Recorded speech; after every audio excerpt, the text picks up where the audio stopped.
नमस्कार, lead India के इस वीडियो में आपका बहुत बहुत स्वागत है। दोस्तों, दिसंबर अपडेट के इस वीडियो में मेरे साथ है डॉक्टर तरुणा ऐश्वर्य, जो कि देश की जानी मानी पत्रकार हैं। और मैं आपको बताऊं कि हमारे ही इस चैनल पे कई सारे वीडियोस में आ चुकी हैं दिसंबर अपडेट में कोर्ट मैरिज और कई अन्य प्रश्नों को लेकर के इनके मन में बहुत सारे सवाल हैं।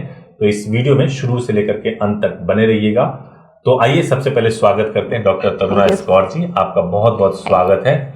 तो क्या प्रश्न थे आपके मन में, आइए शुरुआत करते हैं। देखिए, वैसे तो हम दिसंबर अपडेट पे बात करने के लिए हैं आज। दिसंबर अपडेट में आप लीगल प्रश्नों पे किसी भी तरह का प्रश्न आपके मन में हो आप पूछ सकती हैं। हमारे यूथ देखते हैं, कपल देखते हैं, और आप सभी सवालों का मैं मोस्ट वेलकम। बहुत सारे सवाल हैं, बहुत सारे अमेंडमेंट्स लॉज में होते रहते हैं। तो दिसंबर में अगर मान लीजिए कोई कपल है, उन्होंने फुल अपनी तैयारी की होंगी साल भर से, क्या कुछ चेंजेस आए हैं या कोई अभी वही कानून के तहत? नॉर्मली सब कुछ वही है जो पहले है। जिसने नवंबर अपडेट देखा होगा या अक्टूबर अपडेट देखा होगा वो ऑलमोस्ट सेम है, लेकिन कुछ एक चेंजेस आए हैं जो मैं आगे आपके सवालों के साथ में उसको बताऊंगा। सवालों से पहले मैं कुछ एक सवाल है जो मेरे मन में आया, क्योंकि मैं कई बार स्टूडियो में आई, मैंने बात की है, हर विषय पे यूथ के क्वेश्चंस होते हैं, लेकिन चैनल को रिव्यू करते हुए देखते हैं कि आपके बहुत सारे जो वीडियोस होते हैं मोस्टली मैरिज पे होते हैं।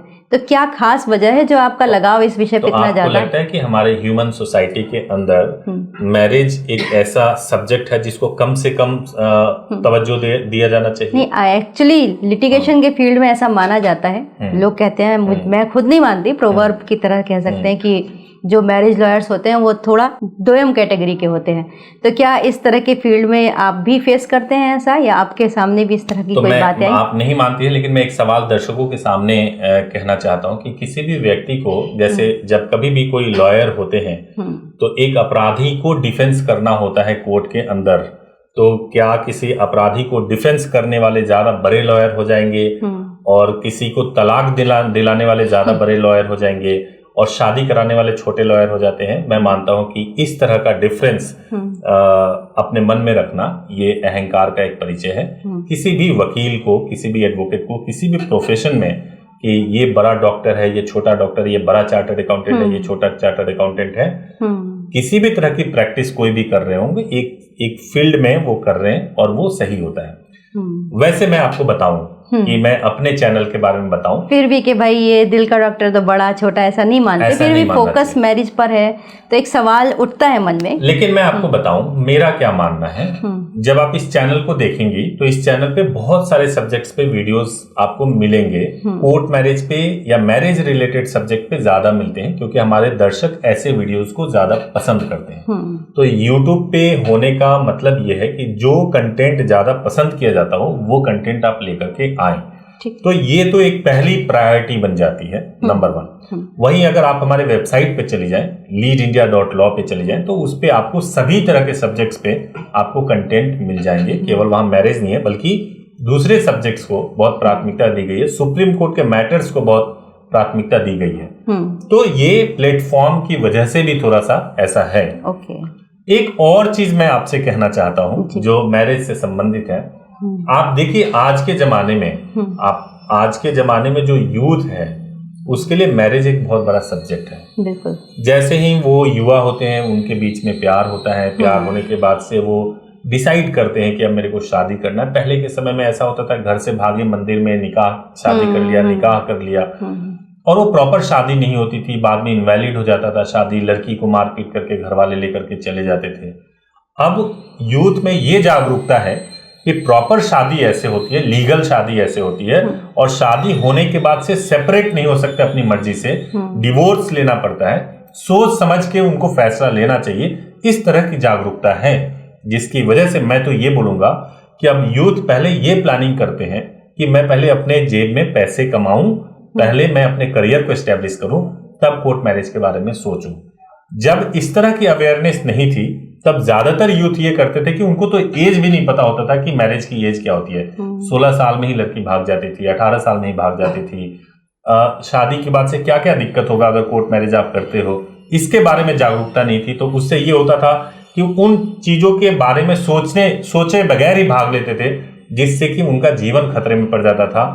कई युवाओं को आप रेल की पटरियों पे देखते थे, कटे हुए देखते थे, क्योंकि वो जब घर से बाहर निकलते थे और चुनौतियों का सामना करना पड़ता था तो मालूम चलता था, उस वक्त वो कुछ कर नहीं सकते थे। तो मैं समझता हूँ ये ठीक वैसे ही है जैसे भारत के प्रधानमंत्री ने शौचालय बनाने के लिए कहा, ये लाल किले से कहा, और विषय को भी बहुत सारी महिलाएं आगे आ रही हैं जो सेक्स के विषय पे वीडियोस बना रही हैं और जागरूक कर रही हैं। मैं समझता हूँ कि ये ऐसे विषय हैं जो समाज के लोगों के लिए बहुत जरूरी विषय हैं और इस पे खुल करके वीडियोस बनाया जाना चाहिए, चर्चा होना चाहिए। और सोशल मीडिया तो ये आज़ादी देता है, लेकिन फिर भी कहीं ना कहीं इससे क्या होता है, जैसे बहुत सारे लोग आपके वीडियोस को देख रहे हैं, पसंद कर रहे हैं, यूथ है हम, आपने सही टेक्निक भी बता दी, लेकिन उसमें कई बच्चे ऐसे भी हैं जो गलत फैसले ले रहे हैं, जो सोशल मीडिया रील्स से ही इन्फ्लुएंस है, नहीं जानते कि बंदा कौन है सामने वाला। बाद में पता चलता है कि उनके तो धर्म अलग है, धर्म छोड़िए, फिर उसकी तो ऑलरेडी फैमिली है, मैरिज है। तो इस केस में वो किस तरह की आप गाइडेंस प्रोवाइड करेंगे? मैं आपको एक सिनेरियो समझा रहा हूँ। मान लीजिए कि एक लड़का है, उसको किसी दूसरे धर्म की लड़की के साथ प्यार हो गया, ठीक है।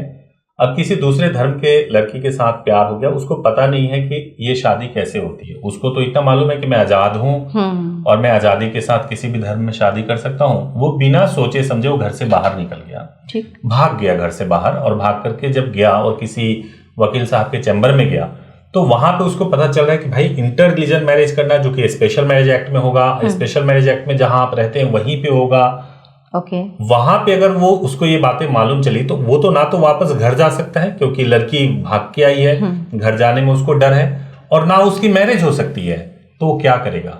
वो परेशान लेकिन वीडियो के माध्यम से अगर उसको ये जानकारी पहले से मौजूद है कि इंटर रिलीजन मैरिज ऐसे होता है या फिर नॉर्मल मैरिज जो होता है वो ऐसे होता है, तो वो सोच समझ के घर से बाहर निकलेगा। तो जैसे प्रोसेस की आप बात कर रहे हैं, तो अक्सर हमने ज्यादातर इंटर रिलीजन कम होते हैं। आप कुछ कहना चाह रहे हैं? नहीं, आपने जो बात कहा कि रील्स और बाकी सारी चीजों को देख करके यूथ गलत फैसले ले लेते हैं, वो तभी होता है जब उनको जानकारी नहीं होती है। जो भी यूथ वीडियोस को प्रॉपर देख रहे हैं उनको प्रॉपर जानकारी होती है।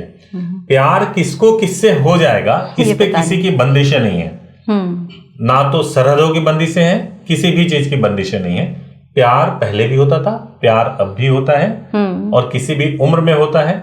लेकिन ये है कि प्यार को अगर शादी तक लेकर के जाना है तो उसके प्रोसेस की सही जानकारी होनी बहुत जरूरी है। बिल्कुल ठीक। तो प्रोसेस की ही बात कर रहे हैं, तो अमूमन देखते हैं कि एक ही धर्म के और एक ही कास्ट के ज्यादातर लोग होते हैं। तो हम अलग अलग करके हम जानना चाहेंगे कि प्रोसेस, मान लीजिए एक ही धर्म के दोनों लोग हैं, एक कास्ट भी एक है, तो उनकी क्या प्रोसेस होती है और आप कैसे करवाते हैं इस चीज को? देखिए, मैं सबसे पहले जब कोर्ट मैरिज की बात आ रही है तो मैं आपको एक बात बता दूं कि अभी भी बहुत सारे क्षेत्रों में जो लड़कियां हैं उनकी शादी की एज को लेकर के बहुत कंफ्यूजन है। हाँ, कई जगह तो ये कहा जा रहा है कि बीजेपी ने अपने राज्यों में लड़कियों की शादी की एज बढ़ा दी है, यानी 21 वर्ष कर दिया। हाँ, ऐसी चर्चाएं होती है।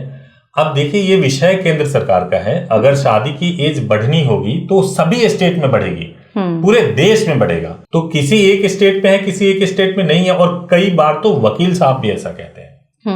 कई बार तो बड़े कोर्ट में प्रैक्टिस करने वाले वकील साहब के पास में कोई मैरिज करने के लिए चला जाए और उनसे बात करे कि भाई शादी करनी है, तो उनको भी प्रोसेस नहीं मालूम होता है कि भाई कोर्ट मैरिज कैसे होता है, क्योंकि वो तो दोयम समझ रहे हैं शादी को। क्योंकि उनकी वो प्रैक्टिस नहीं है, क्योंकि वो चीजें करते नहीं है। हम तो, हमारे पास में ये जानकारी इसलिए है क्योंकि हम लोग लॉ फर्म के तौर पे काम करते हैं और सभी तरह के मैटर्स हमारे पास आते हैं। मैं आपको बताऊं कि हमारे पास में कोर्ट मैरिज का जो रेशियो है उससे ज्यादा लिटिगेशन हमारे पास में आता है और बहुत दूसरे सब्जेक्ट्स पे आते हैं मैटर्स, और जिनको हम लोग डील करते हैं। वीडियो ज्यादा कोर्ट मैरिज पे आपको देखने को मिलता है। तो हमें मालूम चलता है कि उस समय कैसे एक कपल परेशान हो जाता है जब उसको बोला जाए कि बीजेपी राज्य में जो है लड़की की शादी की एज 21 वर्ष हो गई। तो कपल के कन्वीनियंट के लिए मैं बता दूं, लड़कियों की शादी करने की एज 18 वर्ष कंप्लीटेड होनी चाहिए और लड़कों के शादी करने की एज 21 वर्ष कंप्लीटेड होनी चाहिए। यही है देश में कानून। ठीक है। और कोई भी राज्य हो, चाहे यूनियन टेरिटरी हो, कहीं भी आप रहते हो, यही है कानून। लड़कियों की शादी की एज का मतलब ये तो तय हो गया कि रनिंग में नहीं होना चाहिए, 18 पे लगे होना चाहिए। हाँ। तो कैसे कौन से डॉक्यूमेंट होंगे जो जस्टिफाई कर रहे होंगे, प्रूव कर रहे होंगे वो एक पर्टिकुलर डॉक्यूमेंट? देखिए मैं बताता हूँ, बहुत सिंपल है। एज को वैलिडेट करने के लिए एज प्रूफ होना चाहिए, जैसे आपकी 10th की मार्कशीट या सर्टिफिकेट जिस पे भी डेट ऑफ बर्थ लिखा हुआ है, या फिर आपके पास में ड्राइविंग लाइसेंस हो या जन्म प्रमाण पत्र जो कि गवर्नमेंट से इशू किया गया हो। इनमें से कोई भी डॉक्यूमेंट्स होता है तो डेट ऑफ बर्थ को प्रूफ के तौर पे माना जाता है। अगर मान लीजिए पढ़े लिखे नहीं है तो इनमें से दूसरे डॉक्यूमेंट काम आते हैं। जन्म प्रमाण पत्र हो सकता है, ये भी काफी मुश्किल हो जाता है कई केसेस में। बिल्कुल, जन्म प्रमाण, अगर पढ़े लिखे नहीं है तो जन्म प्रमाण पत्र आपके पास होगा। आप ड्राइविंग करते हैं तो ड्राइविंग लाइसेंस होगा, ये भी आपके बर्थ प्रूफ के तौर पे कंसीडर किए जाते हैं। इसके अलावा आपका आधार कार्ड चाहिए आपके रेजिडेंस प्रूफ के लिए, ठीक है, यानी कि आपके आधार कार्ड पे जो भी पता लिखा हुआ होगा उसको एज ए रेजिडेंस प्रूफ माना जाएगा। ठीक है। और कोई भी एक आईडी प्रूफ चाहिए, चाहे पैन कार्ड हो, वोटर आईडी हो। गवर्नमेंट ऑफिस में काम करते हैं तो वहां का भी आईडी काम करेगा। तो ये डॉक्यूमेंट चाहिए, दोनों के लिए चाहिए। 6 फोटोग्राफ्स चाहिए होता है, दो विटनेस, टोटल 2 विटनेस चाहिए होते हैं। उनके भी आधार कार्ड और एक कोई आईडी प्रूफ चाहिए होता है। एज उनकी बालिग होनी चाहिए, उनके 2 फोटोग्राफ्स लगते हैं। ये मिनिमम रिक्वायरमेंट। तो विटनेस किसकी तरफ से होने चाहिए? कपल में से दोनों की तरफ? किसी भी तरफ से हो सकते हैं, चाहे वो ब्राइड की तरफ से हो या ग्रूम की तरफ से हो, किसी भी साइड से हो सकते हैं। 2 विटनेस होने चाहिए। जो विटनेस होंगे वो इस प्रोसेस में उनका क्या रोल होता है, वो क्या करते हैं? देखिए, विटनेस का जो रोल होता है वो ये रोल होता है कि उन्होंने शादी देखी है, ठीक है, और उनके सामने शादी को परफॉर्म किया गया है, तो यही वो वैलिडेट करते हैं अपने डॉक्यूमेंट्स के साथ में। उनका भी थंब का लगता है सब कुछ, उनके डॉक्यूमेंट्स लगते हैं, साइन लगते हैं, और मैरिज का रजिस्ट्रेशन हुआ तब भी उन्होंने उन सारे प्रोसेस को देखा। तो ये तो वो बहुत की पर्सन होते हैं। अगर शादी में डिस्प्यूट हो जाए कि ये शादी हुई नहीं है, तो विटनेस को बुलाया जाएगा पूछने के लिए कि आप बताओ आपके सामने शादी हुई थी, ये हुई थी या नहीं हुई थी। ठीक है, उनका डिटेल भी मैरिज सर्टिफिकेट के ऊपर आता है। तो हमने बात कर ली लीगल एज पे, और उसके बाद डॉक्यूमेंट्स। इसके आगे क्या प्रोसेस किस तरह से बढ़ता है कि डॉक्यूमेंट का सबमिशन कोर्ट में होता है या फिर SDM कोर्ट्स में होता है? कई जगह अलग अलग मैरिज रजिस्ट्रार होते हैं, किस तरह होता है? देखिए, सबसे पहले कपल को कंफ्यूज नहीं होना चाहिए। सेम रिलीजन और सेम कास्ट, ठीक, ये तो सबको समझ आता है कि भाई मैं एक ही धर्म में हूँ, हमारा कास्ट भी एक है, ये समझ में आता है। इंटर कास्ट जो हिंदुओं में होता है, आप इंटर कास्ट मैरिज कर रहे हैं, कोई प्रॉब्लम नहीं है। जैसे इंटर रिलीजन मैरिज हो जाता है वहां पे प्रॉब्लम है। तो मैं इंटर रिलीजन के बारे में थोड़ा आगे बताऊंगा। आप अगर इंटर कास्ट या सेम कास्ट में मैरिज कर रहे हैं, धर्म आपका कोई भी हो, तो कोई प्रॉब्लम नहीं। आपके धर्म के हिसाब से पहले शादी हो जाएगी और उसको कोर्ट में रजिस्टर्ड करा देंगे। उस पूरे प्रोसेस को कोर्ट मैरिज बोलते हैं। आपकी कोर्ट में मैरिज रजिस्टर्ड हो गई। 99% ऐसे ही होता है कि शादी होती है और शादी को कोर्ट में रजिस्टर्ड कराया जाता है। हिंदुस्तान में ऐसे ही होता है।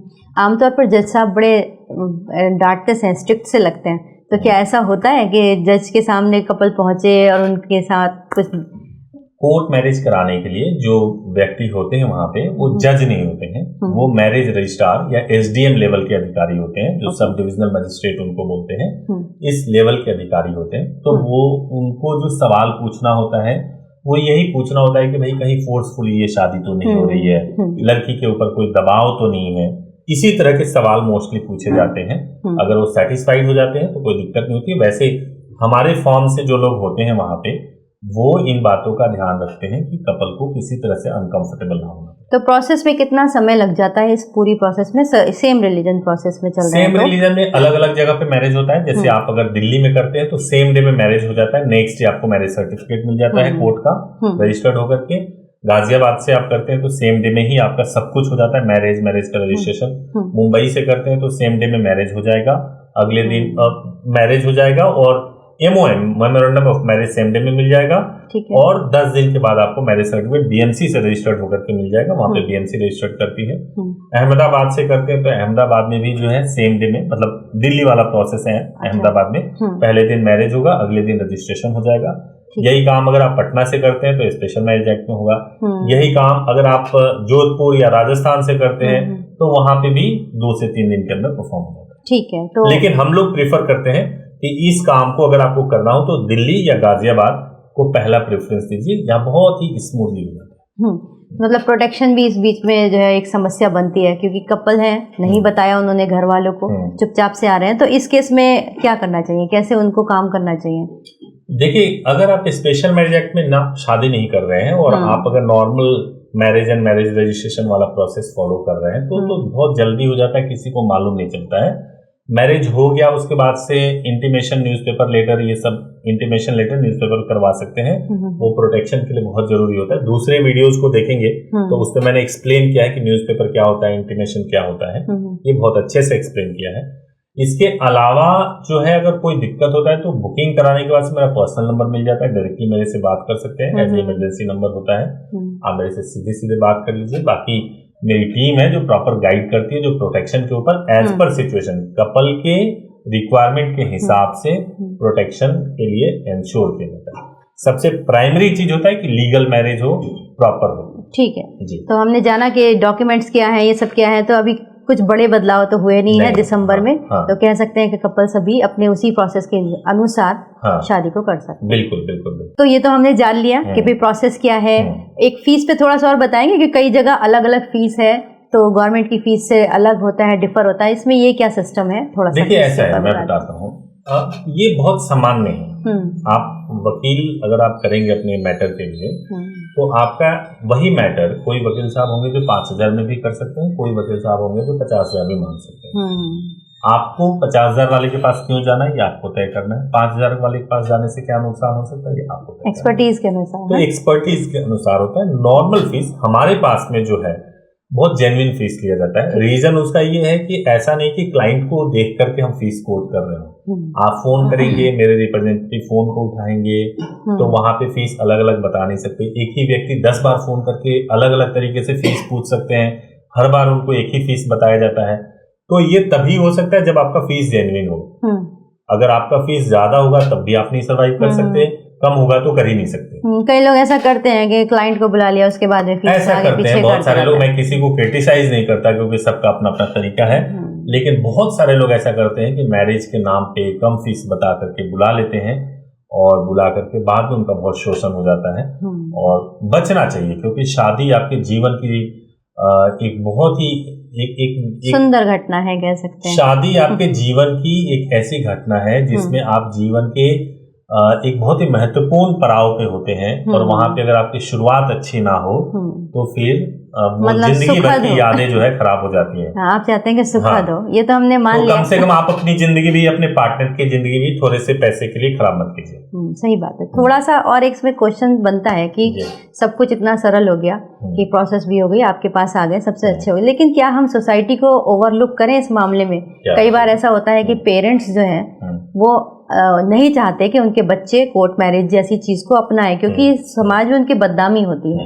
तो इस पॉइंट ऑफ व्यू पे आप क्या कहेंगे, क्या पेरेंट्स का जो है ये करना गलत है या सही है?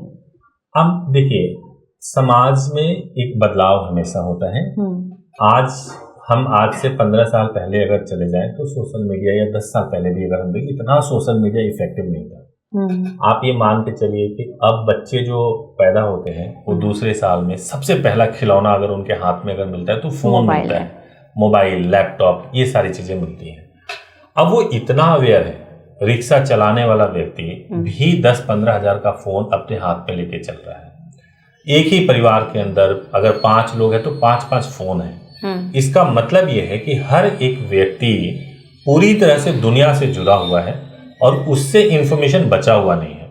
तो ऐसे में उसको गाइड करना प्रॉपर बहुत जरूरी है, और पेरेंट्स को भी सोचना जरूरी है कि बच्चे को आप सप्रेस करके, दबा करके, इंफॉर्मेशन से दूर रख करके सही संस्कार नहीं दे सकते। वास्तव में अगर आप सही संस्कार देना चाहते हैं तो उसका बेस्ट तरीका है कि सब कुछ बताइए उसको।